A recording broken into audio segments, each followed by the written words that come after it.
আসসালামু আলাইকুম প্রিয় শিক্ষার্থী, আজকের এই পর্বে আমরা নবম অধ্যায় চট্টগ্রাম বোর্ড 2025 কোশ্চেন নিয়ে আলোচনা করব। তো দেখো, আমাদের হচ্ছে উদ্দীপকটা একটু পড়ি। বলতেছে 15 মে 2022 তারিখে দৈনিক প্রথম আলো পত্রিকায় 2টি পৃষ্ঠায় বর্ণিত সংবাদপত্রের সারসংক্ষেপ। আচ্ছা, পৃষ্ঠা 1 বলছে জনাব ব 5টি আর্থিক প্রতিষ্ঠান থেকে বেনামে ঋণ ও শেয়ার ক্রয় করেন, দেশে বিদেশে তার প্রাসাদতুল্য বাড়ি। এরপর পৃষ্ঠা 10-এ বলতেছে নিরাপত্তা ও পোশাক না পরে জাহাজ কাটা লোহার পাত ঘষে সমান করেন শত শত শ্রমিক, দিন শেষে মজুরি পান 700 থেকে 800 টাকা। ঠিক আছে, 700 থেকে 800 টাকা মজুরি পান। এখন প্রশ্নগুলো দেখি। বলতেছে যে জলবায়ু কার্যক্রম কি, খ নম্বর যে টেকসই উন্নয়ন অভিষ্ট হিসেবে জেন্ডার সমতা ধারণাটি কি ব্যাখ্যা করতে বলতেছে। এরপর দৃশ্যকল্পে পরিস্থিতির প্রেক্ষিতে টেকসই উন্নয়নে কোন অভিষ্ট গ্রহণ করা হয়েছে ব্যাখ্যা করো। ঘ নম্বর দুর্নীতি উক্ত অভিষ্ট অর্জনে বড় চ্যালেঞ্জ, দৃশ্যকল্পের আলোকে কি ব্যাখ্যা বিশ্লেষণ করো। এখন কি ক নম্বর প্রশ্নটা দেখি যে জলবায়ু কার্যক্রম কি। বলছে জলবায়ু কার্যক্রম হলো জলবায়ু পরিবর্তনের ক্ষতিকর প্রভাব মোকাবেলা, গ্রিনহাউস গ্যাস নির্গমন কমানো এবং পরিবেশের স্থায়ী বিপর্যয় রোধে গৃহীত বিভিন্ন কৌশল ও নীতি ও উদ্যোগকে বোঝায়। আচ্ছা, খ নম্বর কোশ্চেনটা হচ্ছে টেকসই উন্নয়নে জেন্ডার ধারণা মূলত সমাজ, অর্থনীতি ও পরিবেশের প্রতিটি ক্ষেত্রে নারী ও পুরুষের সমান অধিকার, সুযোগ এবং অংশগ্রহণ নিশ্চিত করার একটি কি সমন্বিত দৃষ্টিভঙ্গি। এখন দেখো, যে কোনো প্রতিষ্ঠানে যে কোনো জায়গায় নারী পুরুষের যে সমান অধিকার, সুযোগ এবং অংশগ্রহণ, এটাকে আমরা বলছি কি জেন্ডার সমানতা। এটি কেবল মানবাধিকার প্রশ্ন নয়, বরং এটি সমৃদ্ধ একটি স্থিতিশীল সমাজ গঠনের কি অপরিহার্য একটা কি শর্ত। আচ্ছা, এরপর গ নম্বর প্রশ্নটা দেখো যে দৃশ্যকল্পে বর্ণিত পরিস্থিতির প্রেক্ষিতে টেকসই উন্নয়ন অভিষ্ট 8 গ্রহণ করা হয়েছে। টেকসই অভিষ্ট অর্জনে 8-এর সাথে দৃশ্যকল্পের কি সম্পর্ক আছে। আচ্ছা, 8-এর সাথে কি সম্পর্ক আছে, তো বলতেছে যে শোভন কাজ।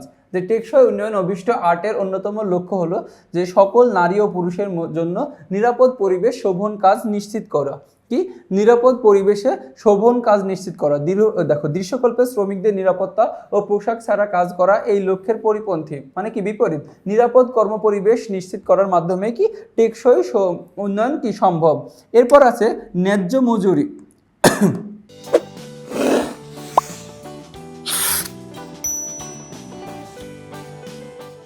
ন্যায্য মজুরি কি, শ্রমিকদের কঠোর পরিশ্রমের বিপরীতে যে মজুরি দেওয়া হচ্ছে তা তাদের জীবনযাত্রার মান উন্নয়নের জন্য পর্যাপ্ত নয়। অভিষ্ট 8 অনুযায়ী সকলের জন্য উপযুক্ত কর্মসংস্থান ও ন্যায্য মজুরি নিশ্চিত করার কথা বলা হয়েছে। এরপর টেকসই অর্থনৈতিক প্রবৃদ্ধি।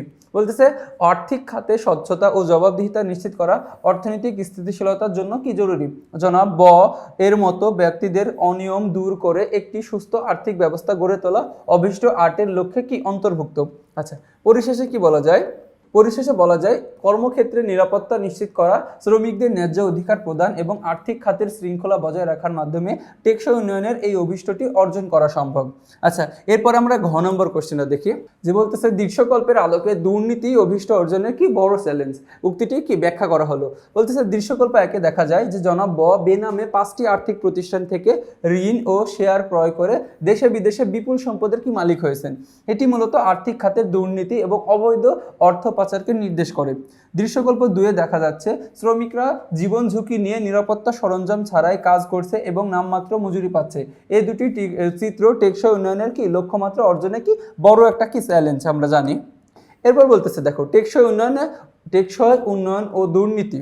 আচ্ছা, যে টেকসই উন্নয়ন লক্ষ্যমাত্রা বা এসডিজির 16 নম্বর লক্ষ্যটি হলো কি যে শান্তি। দেখো, 16 নম্বর লক্ষ্যটি হচ্ছে কি শান্তি, ন্যায় বিচার ও কার্যকর প্রতিষ্ঠান।